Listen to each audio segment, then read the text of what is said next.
ಪ್ರಿಯ ನಿರೀಕ್ಷಕರೇ, ನಮಸ್ಕಾರ. ಬೀರ್ಬಲ್ನ ವಿಶೇಷ ಕಾರ್ಯಕ್ರಮಕ್ಕೆ ಆತ್ಮೀಯವಾದ ಸ್ವಾಗತ. ವೀಕ್ಷಕರೇ, ನದಿಯ ಮೂಲವನ್ನು, ಋಷಿಯ ಮೂಲವನ್ನು ಬೇಕಾದರೆ ಹುಡುಕ್ಬಿಡಬಹುದು. ಆದರೆ ರಾಹುಲ್ ಗಾಂಧಿಯ ಕೆಲ ಮೂಮೆಂಟ್ಗಳ ಹಿಂದಿರೋ ಮೂಲವನ್ನು ಮಾತ್ರ ಹುಡುಕೋದಕ್ಕೆ ಸಾಧ್ಯವೇ ಇಲ್ಲ. ವಿಚಿತ್ರ ನೋಡಿ, ನಮ್ಮ ಸೈನಿಕರು ನಾವು ಪಾಕಿಸ್ತಾನದ ಜೊತೆ ಅಷ್ಟೇ ಅಲ್ಲ, ಚೀನಾ ಜೊತೆ ಕೂಡ ಯುದ್ಧವನ್ನು ಮಾಡಬೇಕಾಗಿತ್ತು ಅಂತ ಹೇಳ್ತಾರೆ. ಚೀನಾ ನಮ್ಮ ವಿರೋಧಿ ದೇಶ. ಆದರೆ ರಾಹುಲ್ ಗಾಂಧಿ ಅಂತಹ ದೇಶದ ಜೊತೆ ಯಾವುದೋ ಸೀಕ್ರೆಟ್ ಒಪ್ಪಂದವನ್ನು ಮಾಡ್ಕೊಳ್ತಾರೆ. ಅಷ್ಟೇ ಅಲ್ಲ, ಚೀನಾದ ಡ್ರೋನ್ಗಳಿಗೆ ತಾನೇ ಬ್ರ್ಯಾಂಡ್ ಅಂಬಾಸಿಡರನ್ನು ಹೋಗಿ ಅದರ ಮಾರ್ಕೆಟಿಂಗ್ ಕೂಡ ಮಾಡ್ತಾರೆ. ಇದೆಲ್ಲದಕ್ಕಿಂತ ಆಶ್ಚರ್ಯ ಅನಿಸಿದ್ದು, ಆಪರೇಷನ್ ಸಿಂಧೂರ್ ಸಮಯದಲ್ಲಿ ರಾಹುಲ್ ಗಾಂಧಿ ಒಂದು ಟ್ವೀಟನ್ನು ಮಾಡಿದ್ರು. ನೋಡಿರ್ತೀರಾ ಅಂದ್ಕೊಳ್ತೀನಿ.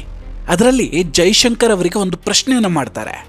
ಭಾರತದ ಎಷ್ಟು ಯುದ್ಧ ವಿಮಾನಗಳು ನಾಶ ಆದವು ಅಂತ. ಎಂಥ ಆಶ್ಚರ್ಯ ನೋಡಿ. ಅದೇ ರೀತಿಯ ಸುಳ್ಳನ್ನು ಚೀನಾ ಕೂಡ ಹೇಳುತ್ತೆ. ಇಷ್ಟು ದಿನ ಭಾರತದಲ್ಲಿ ರಾಹುಲ್ ಗಾಂಧಿ ಅವರಿಗೆ ಮಂಗಳಾರತಿ ಎತ್ತಾ ಇದ್ರು. ಆದರೆ ಈ ಸಲ ಅಂತಾರಾಷ್ಟ್ರೀಯ ಮಟ್ಟದಲ್ಲಿ ರಾಹುಲ್ ಗಾಂಧಿ ಅವರಿಗೆ ಶೇಪ್ಔಟ್ ಆಗಿದೆ. ಜೊತೆಗೆ ಚೀನಾ ಕೂಡ. ಆಪರೇಷನ್ ಸಿಂಧೂರ್ ಟೈಮಲ್ಲಿ ಭಾರತ ಚೀನಾದ ಶಸ್ತ್ರಾಸ್ತ್ರಗಳನ್ನು ಯಾವ ರೀತಿ ನುಜ್ಜುಗುಜ್ಜು ಮಾಡಿತ್ತು ಅನ್ನೋದನ್ನು ಇಡೀ ಪ್ರಪಂಚ ನೋಡಿದೆ. ಆದರೆ ಚೈನಾ ಮಾತ್ರ ಸುಳ್ಳು ಹೇಳ್ಕೊಂಡೇ ಓಡಾಡ್ತಿತ್ತು. ಅದು ಕೂಡ ತನ್ನ ಎಂಬಸಿ ಮೂಲಕವೇ ರಫೇಲ್ ಜೆಟ್ ಬಗ್ಗೆ ಅಪಪ್ರಚಾರವನ್ನು ಕೂಡ ಮಾಡೋದಕ್ಕೆ ಶುರು ಮಾಡಿಕೊಳ್ತು. ಚೀನಾ ಸೋಷಿಯಲ್ ಮೀಡಿಯಾ ಹಾಗೂ ಬೇರೆ ಬೇರೆ ಎಂಬಸಿ ಹಾಗೂ ಮಾಧ್ಯಮಗಳ ಮೂಲಕ ಸುಳ್ಳಿನ ಪೆಡ್ಲಿಂಗ್ ಮಾಡೋದಕ್ಕೆ ಶುರು ಮಾಡಿತ್ತು. ಬಟ್ ಈಗ ಫ್ರಾನ್ಸ್ ಮಿಲಿಟರಿ ಹಾಗೂ ಇಂಟೆಲಿಜೆನ್ಸ್ ಅಫಿಷಿಯಲ್ ಆಗಿ ಹೇಳಿದೆ, ಚೀನಾ ರಫೇಲ್ ಫೈಟರ್ ಜೆಟ್ ಬಗ್ಗೆ ತಪ್ಪು ಮಾಹಿತಿಗಳನ್ನು ನೀಡ್ತಾ ಇದೆ. ಅದು ಕೂಡ ತನ್ನದೇ ಎಂಬಸಿಯ ಮೂಲಕ. ಚೀನಾ ರಫೇಲ್ ಜೆಟ್ನ ಸೇಲ್ಸ್ಗಳನ್ನು ಬೀಳಿಸೋದಕ್ಕೆ ಈ ಕೆಲಸ ಮಾಡಿತ್ತು ಅನ್ನೋದಾಗಿ. ಭಾರತ ಹಾಗೂ ಪಾಕಿಸ್ತಾನದ ಮಧ್ಯೆ 4 ದಿನಗಳ ಯುದ್ಧ ನಡೆಯುತ್ತೆ. ಈ ಸಮಯದಲ್ಲಿ ಚೀನಾ ರಫೇಲ್ ಜೆಟ್ನ ರೆಪ್ಯುಟೇಷನನ್ನು ಹಾಳು ಮಾಡೋದಕ್ಕೆ ಟ್ರೈ ಮಾಡಿತು. ಚೀನಾ ಇಡೀ ಜಗತ್ತಿಗೆ ನೀವು ರಫೇಲ್ ಜೆಟ್ ತಗೊಳ್ಬೇಡಿ, ಆಪರೇಷನ್ ಸಿಂಧೂರ್ ಸಮಯದಲ್ಲಿ ರಫೇಲ್ ಯುದ್ಧ ವಿಮಾನವನ್ನು ಪಾಕಿಸ್ತಾನ ಹೊಡೆದು ಹಾಕಿದೆ ಅನ್ನೋದನ್ನು ಹಬ್ಬಿಸಿ ತನ್ನ ವೆಪನ್ಗಳ ಮಾರ್ಕೆಟಿಂಗ್ ಮಾಡುತ್ತೆ. ಎಂಥ ದುರ್ಬುದ್ಧಿ ಹಾಗೂ ಕುತಂತ್ರಿ ನೋಡಿ ಚೀನಾ. ಅಂದರೆ ಚೀನಾ ಇಲ್ಲಿ ರಫೇಲ್ ಯುದ್ಧ ವಿಮಾನದ ಹೆಸರನ್ನು ಹಾಳು ಮಾಡೋ ಕೆಲಸ ಮಾಡುತ್ತೆ. ನಂತರ ತನ್ನ J-10C ಜೆಟ್ಸ್ ಹಾಗೂ PL-15 ಮಿಸೈಲ್ಗಳು ಇವುಗಳನ್ನು ಸಿಕ್ಕಾಪಟ್ಟೆ ಪವರ್ಫುಲ್ ಅಂತ ಬಿಂಬಿಸುತ್ತೆ. ಮತ್ತೊಂದು ಕಡೆ ಈಜಿಪ್ಟ್, UAE, ಇಂಡೋನೇಷ್ಯಾ, ಫಿಲಿಪೀನ್ಸ್ ದೇಶಗಳು ರಫೇಲ್ ಖರೀದಿ ಮಾಡೋ ಆಲೋಚನೆಯಲ್ಲಿದೆ.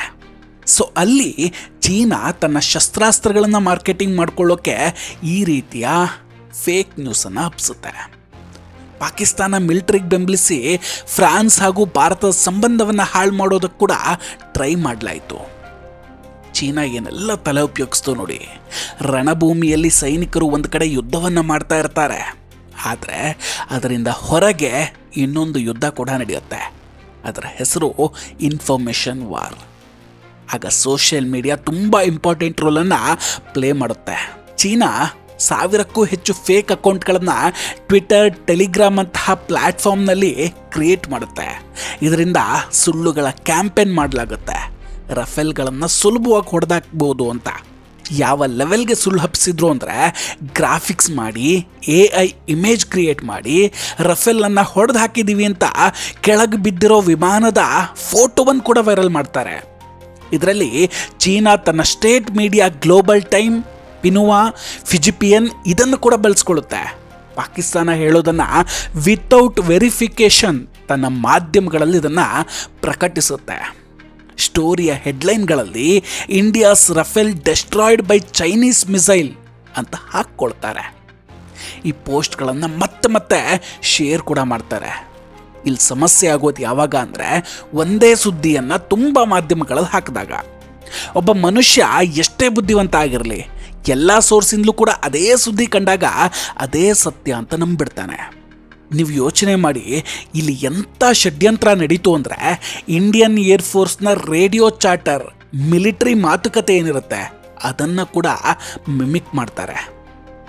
ಇಷ್ಟೆಲ್ಲ ಆದಮೇಲೆ ಭಾರತ ಏನೂ ರೆಸ್ಪಾನ್ಸ್ ಮಾಡೇ ಇರಲಿಲ್ವಾ? ಖಂಡಿತ ಮಾಡಿತ್ತು. ಭಾರತ ಅಫಿಷಿಯಲ್ ಆಗಿ ಇದನ್ನು ತಳ್ಳಿ ಹಾಕುತ್ತೆ. ಇಂಡಿಯನ್ ಏರ್ಫೋರ್ಸ್ ರಾಡಾರ್ ಲಾಕ್ಸನ್ನು ರಿಲೀಸ್ ಮಾಡಿದ್ವು. ಈ ಮಿಷನ್ನ ವಿಡಿಯೋಗಳನ್ನು ಕೂಡ ರಿಲೀಸ್ ಮಾಡಲಾಗಿತ್ತು.